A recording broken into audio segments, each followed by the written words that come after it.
अब आप लोग क्या कर रहे हो? शिव महापुराण की कथा को सुन रहे हो। किसका चरित्र सुन रहे हो?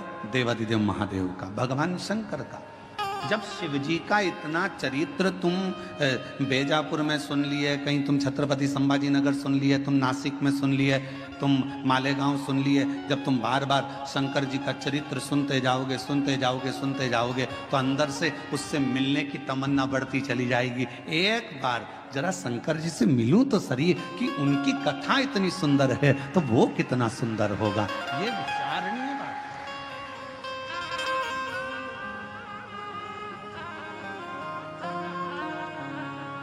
हमारे दीनानाथ जी एक लाइन गाते हैं, तेरी प्रतिमा इतनी सुंदर तू कितना सुंदर।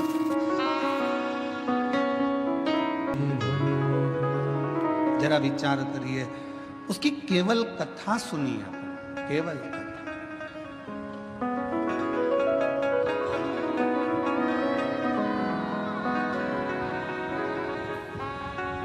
रुक्मणी जी ने केवल भगवान कृष्ण के विषय में सुना था और फिर रुक्मणी जी का विवाह शिशुपाल के साथ जब पक्का किया तो रुक्मणी जी ने पत्र लिख दिया। पत्र लिख दिया, पत्र लेकर ब्राह्मण देवता को भेज दिया। द्वारकाधीश के पास पत्र पहुंच गया। द्वारकानाथ ने कह दिया कि रुक्मणी जी से कह दो कि श्रृंगार करके जगदम्बा के मंदिर पहुंच जाए, मैं तुझे लेने के लिए पहुंच जाऊंगा। रुक्मणी जी ने केवल सुन रखा था, भगवान को देखा नहीं था। पत्र भेज दिया और वो पत्र के माध्यम से भगवान रुक्मणी को लेने के लिए आ गए।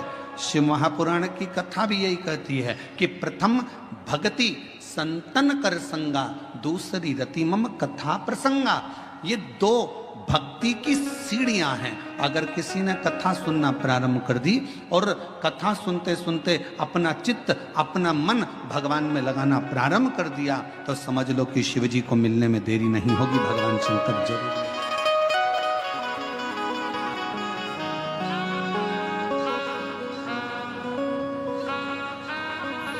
और शंभु शरण पड़ी मांगो घड़ी रे घड़ी, दुख आटो दया करीने दर्शन आपो। ओ शंभु शरण पड़ी मांगो घड़ी रे घड़ी, दुख काटो दया करीने दर्शन आपो। केवल कथा को सुनते सुनते भगवान का भजन करते करते करते करते आप उसके करीब में पहुंच गए।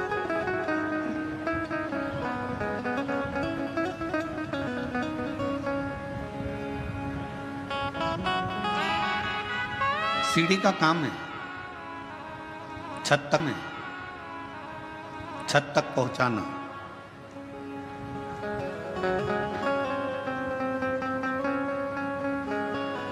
भगवान की कथा का काम है आपको भगवान के चरणारविंद तक पहुंचाना। सीढ़ी केवल आपको छत तक पहुंचाएगी, पर भगवान की कथा आपको भगवान के चरणारविंद तक पहुंचाकर ही रहेगी, परमात्मा तक।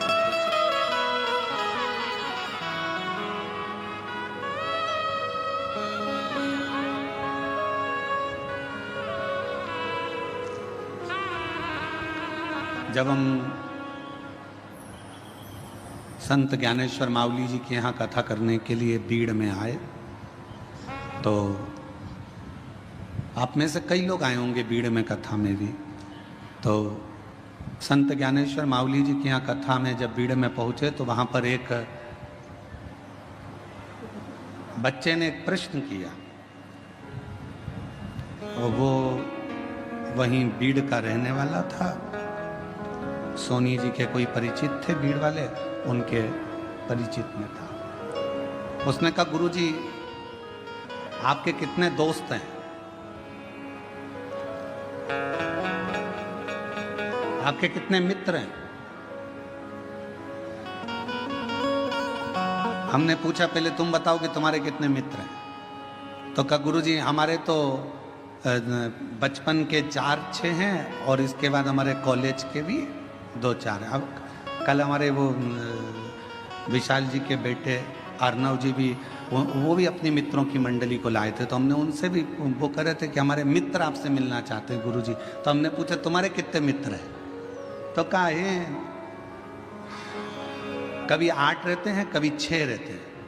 हमने कहा घटते बढ़ते कैसे रहते? तो कि 2-1 बाहर चले जाते हैं तो 6 हो जाते हैं और वापिस आ जाते हैं तो 8 हो जाते हैं। हमने कहा अब बीड़ में संत ज्ञानेश्वर माउली जी के यहाँ जब कथा करने के लिए पहुंचे, बीड़ में महादेव महाराज जब कथा कराए तो वहां पर एक प्रश्न बीड़ के एक बच्चे ने पूछा कि आपके मित्र कितने, आपके दोस्त कितने? हम उस समय पर थोड़ा जल्दी में थे, आखिरी दिन की कथा थी। अब आखिरी दिन की कथा तो आपको मालूम ही है कि कल की कथा तो यही टाइम पे होगी कल, क्योंकि कथा की क्या है, शिवरात्रि है कथा की, और परसों के दिन सुबह 8 बजे से 11 बजे तक कथा हो जाएगी। 11 बजे के बाद जाने की तैयारी हो जाती है, तो इतना समय रहता नहीं, हम उत्तर नहीं दे पाए। तो बेटा अगर कथा सुन रहा हो तो हम कहेंगे उसने प्रश्न किया कि आपके कितने मित्र हैं, आपके कितने दोस्त हैं? तो मैं उससे कहना चाहूंगा शरीर के और धन के ढेरों दोस्त हो सकते हैं, पर मन का तो केवल एक शिव ही दोस्त है। इस मन का, तुम्हारे पास में धन बढ़ता जाएगा तो आपके दोस्त बढ़ते चले जाएंगे, मित्र बढ़ते चले जाएंगे, सखा बढ़ते चले जाएंगे, रिश्तेदार बढ़ते चले जाएंगे, पहचान वाले बढ़ते चले जाएंगे। तन अच्छा है, शरीर में कोई रोग नहीं है तो तुम्हारे दोस्त बढ़ते चले जाएंगे। शरीर में अगर एक भी रोग आ गया, तुम हॉस्पिटल में पड़ गए और शरीर अगर बेकार होना चालू हो गया, धीरे धीरे दोस्त कम हो जाए। तन के और धन के दोस्त बहुत हो सकते हैं, पर मन का तो केवल एक ही दोस्त है और वो देव अधिदेव महा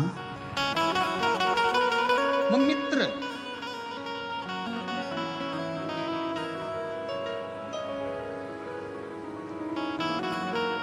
तन के और धन के दोस्त भले तुमको निभाए ना निभाए, तन का मित्र भले तुम्हें निभाए ना निभाए, धन का मित्र तुम्हें निभाए कि ना निभाए, पर मन का जो मित्र होता है, जैसे भगवान कृष्ण के मित्र थे सुदामा,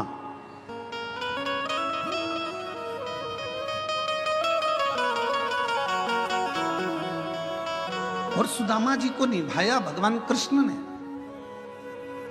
भगवान राम जी के मित्र थे निषाद राज, और निभाया भगवान राम ने।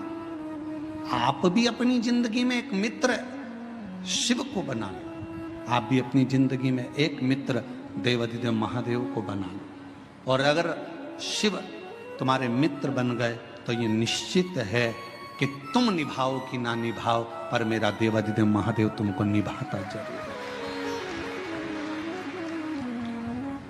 शंभु शरण पड़े मांगो घड़ी रे घड़ी, दुख काटो दया करी दर्शन आपो।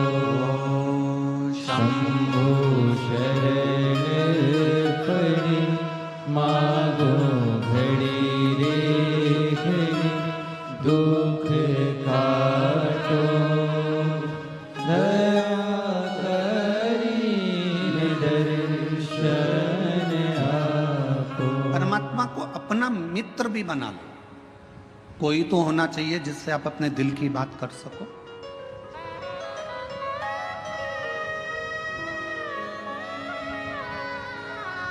और तुम निभाओ ना निभाओ, वो निभाना जानता है।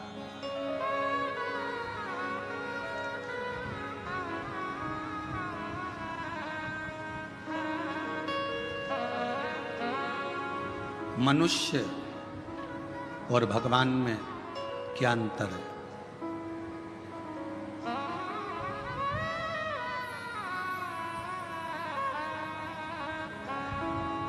मनुष्य और भगवान में क्या अंतर है, मानव में और परमात्मा में क्या अंतर है। शिव महापुराण की कथा कहती है मनुष्य और भगवान में एक सबसे बड़ा अंतर यह है कि भगवान गलती नहीं करता और मनुष्य गलती पर गलती करता ही रहता है। जिस मानव से, जिस मनुष्य से पृथ्वी पर जन्म लेने के बाद अगर गलती नहीं हो रही है तो समझ लेना कि वो मनुष्य ही नहीं है।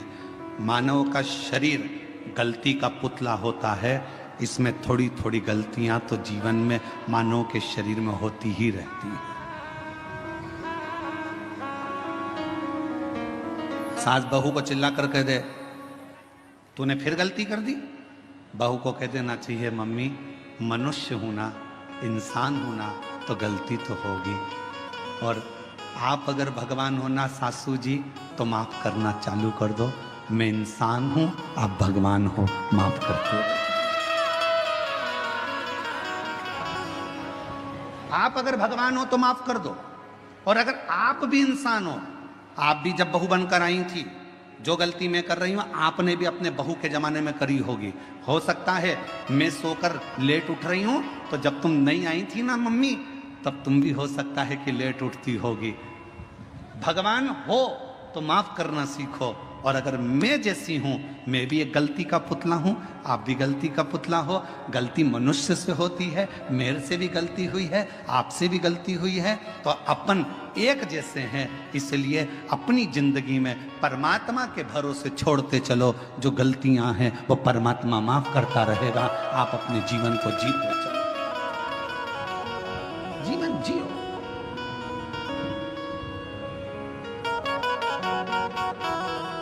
कोई तुमसे कह दे मैं गलती नहीं करता तो उसके पांव पड़ लेना, तुम तो भगवान हो जी, तुम तो भगवान हो, तुम ही में सब कुछ दिखता है। तुम ही राम हो, तुम ही कृष्ण हो, तुम ही शिव हो, तुम ही जगदम्बा हो। जो कहे तुमसे कि मैंने जिंदगी में कोई गलती नहीं करी, समझ लेना उसको पांव पकड़ कर कह देना कि तुम भगवान हो। परंतु हम तो इंसान हैं, आज भी गलती कर रहे हैं और आगे भी गलती करेंगे, क्योंकि मनुष्य का शरीर मिला है, ये पूर्ण परमात्मा बनने के लिए नहीं मिला। इन कोई ना कोई गलती हो जाएगी, ठोकर लगेगी तो समझोगे।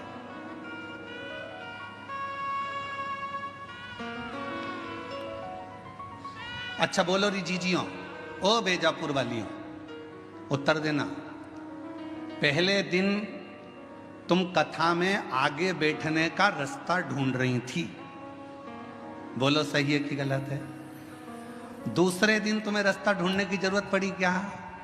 तुमको मालूम था इधर से शॉर्टकट है, खेत में से निकल के उधर से कूद के इधर से आके इधर से भर आना है और यहां जाके बैठ जाए, जगह क्लियर।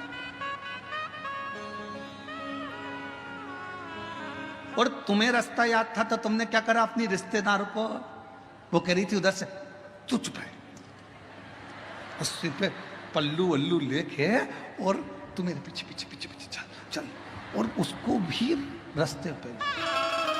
अरे कितनी गंदगी हो रही, कीचड़।